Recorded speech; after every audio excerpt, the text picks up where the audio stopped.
ഇന്ന് രാവിലെ ഒരു വാർത്ത വായിക്കാനിടയായി. നിങ്ങളിൽ പലരും വായിച്ച വാർത്ത തന്നെയാകും.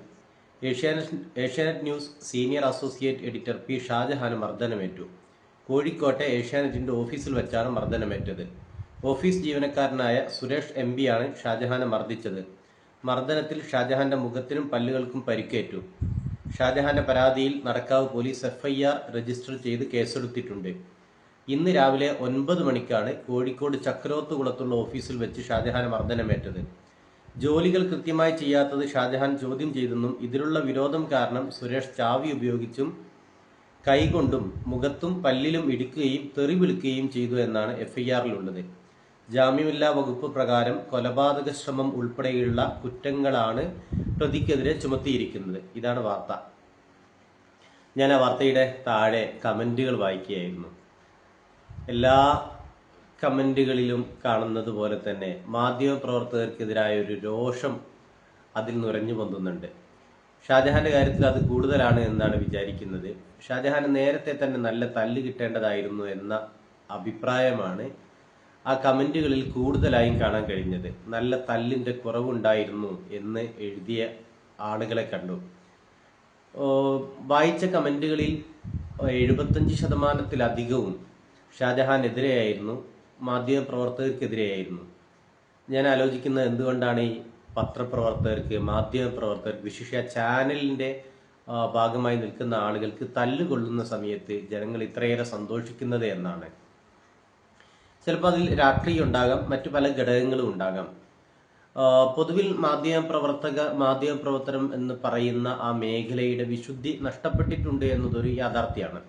ഏഷ്യാനെറ്റ് ന്യൂസ് പോലൊരു മാധ്യമ സ്ഥാപനം കേരളത്തിൽ എന്താണ് ചെയ്തുകൊണ്ടിരിക്കുന്നത് എന്ന് ഏതൊരാൾക്കും അറിയാവുന്ന കാര്യമാണ്. ഒരു ഉദാഹരണം പറയാം. ഇന്നലെ ഏഷ്യാനെറ്റ് ന്യൂസ് രാത്രി ചർച്ചയ്ക്കെടുത്തത് വിനു വി ജോണിന്റെ ചർച്ചയുടെ വിഷയം ലവ് ജിഹാദ് ഉണ്ടോ എന്നതായിരുന്നു. അതിൻ്റെ ഒരു പശ്ചാത്തലം കഴിഞ്ഞ ദിവസം ഒരു ചെറുപ്പക്കാരൻ അറസ്റ്റ് ചെയ്യപ്പെട്ടിട്ടുണ്ട്. പേരുകൊണ്ട് മുസ്ലിമാണ്. ക്രൈസ്തവ സമുദായത്തിൽപ്പെട്ട ഒരു പെൺകുട്ടിയുമായി പ്രണയത്തിലായിരുന്നു എന്ന് പറയുന്നു. ആ പെൺകുട്ടിയെ മതം മാറ്റാൻ നിർബന്ധിച്ചു എന്ന് ആ പെൺകുട്ടി ആരോപിച്ചു എന്ന് പറയുന്നു. അതിൻ്റെ അടിസ്ഥാനത്തിൽ അതിന് തയ്യാറാകാതെ വന്നപ്പോൾ ഒഴിഞ്ഞു മാറാൻ ഈ ചെറുപ്പക്കാരൻ ശ്രമിച്ചു. യുവതി ആത്മഹത്യ ചെയ്തു എന്നാണ് വാർത്തകളിൽ കാണുന്നത്. അതിൻ്റെ നിജസ്ഥിതി എന്താണെന്നറിയില്ല. ആ യുവാവ് അറസ്റ്റിലായിട്ടുണ്ട്. അതുമായി ബന്ധപ്പെട്ട വാർത്തകൾ പല തലങ്ങളിൽ, പല കോണുകളിൽ നിന്ന് ഉയരുകയും ചെയ്യുന്നുണ്ട്. അതിലൊന്ന് ഈ ചെറുപ്പക്കാരൻ ഇന്റർനെറ്റ് ഉപയോഗിച്ച്, സോഷ്യൽ മീഡിയ സംവിധാനങ്ങൾ ഉപയോഗിച്ച് പല സ്ത്രീകളുമായും സെക്സ് ചാറ്റ് ചെയ്തിരുന്നു എന്നതുൾപ്പെടെയുള്ള കാര്യങ്ങളാണ്. അങ്ങനെ ഒരു ചെറുപ്പക്കാരൻ ഒരു പെൺകുട്ടിയെ പ്രണയിച്ച് ആ പെൺകുട്ടിയെ ഉപേക്ഷിക്കുകയോ അല്ലെങ്കിൽ പെൺകുട്ടിയിൽ നിന്ന് തിരിഞ്ഞു നടക്കുകയോ ചെയ്യുന്നതിനെയൊക്കെ ലവ് ജിഹാദ് ആണ് എന്ന് സ്ഥാപിച്ചെടുക്കാൻ കൊണ്ടുപിടിച്ച് ശ്രമിക്കുകയാണ്. ഇന്നലെ 2 ചാനലുകളാണ് ആ വിഷയം ചർച്ച ചെയ്തത്. ഒന്ന് ഏഷ്യാനെറ്റ് ന്യൂസ് ആണ്, മറ്റൊന്ന് ജനം TV ആണ്. ജനം TV സംഘപരിവാറിൻ്റെതാണ്. ഏഷ്യാനെറ്റ് ന്യൂസ് BJPയുടെ സംസ്ഥാന അധ്യക്ഷനായ രാജീവ് ചന്ദ്രശേഖരൻ്റെതാണ്. രണ്ടും തമ്മിൽ വലിയ ദൂരമൊന്നുമില്ല. എന്തുകൊണ്ടാണ് ഏഷ്യാനെറ്റ് ന്യൂസിലെ ഷാജഹാന് മർദ്ദനമേൽക്കുന്ന സമയത്ത് ആളുകൾ സന്തോഷിക്കുകയോ ഇനിയും കിട്ടേണ്ടതായിരുന്നു എന്ന് അഭിപ്രായപ്പെടുകയോ ചെയ്യുന്നത്? അത് ഒന്ന് ഏഷ്യാനെറ്റിനോടുള്ള രോഷമാണ്, മറ്റൊന്ന് ഷാജഹാനോട് തന്നെയുള്ള വ്യക്തിപരമായ വിയോജിപ്പുകളും വിമർശനങ്ങളുമാണ് എന്നാണ് മനസ്സിലാക്കുന്നത്. ഷാജഹാൻ ഒരു ക്രെഡിബിലിറ്റിയുള്ള മാധ്യമ പ്രവർത്തകരാണ് എന്ന് എനിക്ക് തോന്നിയിട്ടില്ല.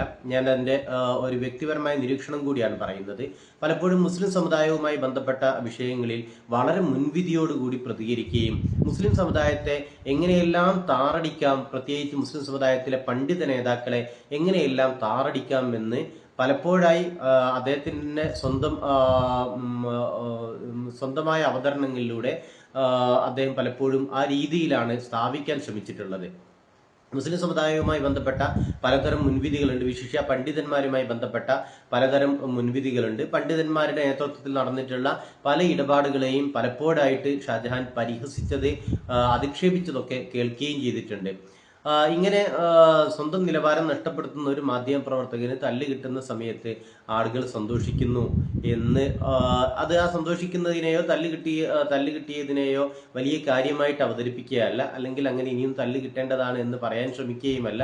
പക്ഷേ മാധ്യമ പ്രവർത്തകർ വിശുദ്ധ പശുക്കളാണ് എന്നൊരു വിചാരവും നാട്ടിലെ ജനങ്ങൾക്കില്ല. നല്ല തല്ല് കിട്ടേണ്ടവർ തന്നെയാണ് എന്ന വിചാരമാണ് കേരളത്തിലെ പ്രേക്ഷകരിൽ വലിയൊരു പക്ഷവും പങ്കിടുന്നത്. അത് ആവർത്തിച്ച് തെളിയിക്കുന്ന കമന്റുകളാണ് ഈ വാർത്തയ്ക്ക് കീഴെ വന്നുകൊണ്ടിരിക്കുന്നത്.